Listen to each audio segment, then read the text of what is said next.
Doctor നമ്മളിപ്പോൾ record ചെയ്തുകൊണ്ടിരിക്കുമ്പോൾ ഒരു പേഷ്യന്റ് വന്നതിനെ ഞാൻ ഒബ്സർവ് ചെയ്തായിരുന്നു. സൂയിസൈഡ് ടെൻഡൻസി ആയിട്ടാണ് വന്നത്. അപ്പോൾ വളരെ സർപ്രൈസിങ് ആയിട്ടാണ് ഞാൻ ഡോക്ടറോട് ചോദിച്ചത്, ഇതൊക്കെ നമുക്ക് മാറ്റാൻ പറ്റുമോ ഹോമിയോപ്പതി കൂടി എന്ന്. അപ്പോൾ ഡോക്ടർ പറഞ്ഞു ഇത് പല വിധത്തിലുള്ള പേഷ്യൻസിനെ പല രീതിയിലാണ് ട്രീറ്റ് ചെയ്യുന്നത്. തൂങ്ങി മരിക്കുക, ബൈ പോയ്സൺ, ബൈ സ്റ്റാർവിങ്. അയ്യോ എനിക്ക് വിശ്വസിക്കാൻ പറ്റുന്നില്ല. എന്താണ് ഡോക്ടർ അത് പല രീതിയിൽ ട്രീറ്റ് ചെയ്യുന്നത്? ഇവിടെയാണ് ഹോമിയോപ്പതിയുടെ പ്രസക്തി. അതാണ് എന്തിനും ഏതിനും ഹോമിയോപ്പതി എന്ന് ഞാൻ സൂചിപ്പിച്ചത്.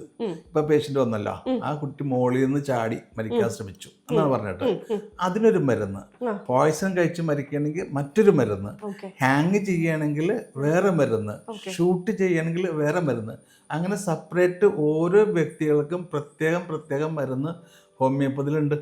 അപ്പോൾ രോഗം എന്തുമാവട്ടെ അവൻ്റെ മാനസിക നിലക്കനുസരിച്ചിട്ട് ഹോമിയോപ്പതിയിൽ മാത്രമാണ് ഈ സൗകര്യം ഭഗവാൻ തന്നിട്ടുള്ളത്.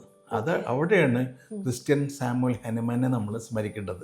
അപ്പോൾ നൂറുകണക്കിന് ഈ സൂയിസൈഡ് ടെൻഡൻസി ഉള്ള കുടുംബങ്ങളെ രക്ഷിക്കാൻ പറ്റിയിട്ടുണ്ട്. ഒരു ചെറിയൊരു കാര്യമായിരിക്കാം, ഡോക്ടർ ഇപ്പോൾ പുതിയ കുട്ടികൾ കട്ട് ചെയ്തു, ബ്ലഡ് പോയി, അത് വന്നിട്ട് അത് ഒരു പ്രാവശ്യം പറഞ്ഞാൽ മതി, പിന്നെ അവനോട് ചോദിക്കുക കാര്യമില്ല. ആ സിംറ്റത്തിന് മെഡിസിൻ കൊടുക്കുകയാണെങ്കിൽ പിന്നെ അങ്ങനത്തെ ടെൻഡൻസിക്ക് അവൻ തയ്യാറാകൂല. അതിൽ നിന്ന് മാറ്റാൻ പറ്റും, ആ സൂയിസൈഡ് ടെൻഡൻസി മാറ്റാൻ പറ്റും. ഇത് വലിയൊരു വിപത്താണ്, പ്രത്യേകിച്ച് പുതിയ തലമുറയ്ക്ക്. ഇവിടെ ഒരു നല്ലൊരു ഹോമിയോപ്പതി ഡോക്ടറെ കാണുകയാണെങ്കിൽ ഫലപ്രദമായ ചികിത്സയുണ്ട്. ഡോക്ടർ, അപ്പോൾ ഒരു നെർവസ്നെസിന്റെ അല്ലെങ്കിൽ ഒരു ബ്രേക്ക് ഡൗണിന്റെ പുറത്ത് അപ്പൊ തോന്നുന്ന ഒരു പ്രവണത അല്ലേ ഇങ്ങനെ ഹാങ് ചെയ്യുന്നതോ അല്ലെങ്കിൽ ഞരമ്പ് മുറിക്കുന്നതോ?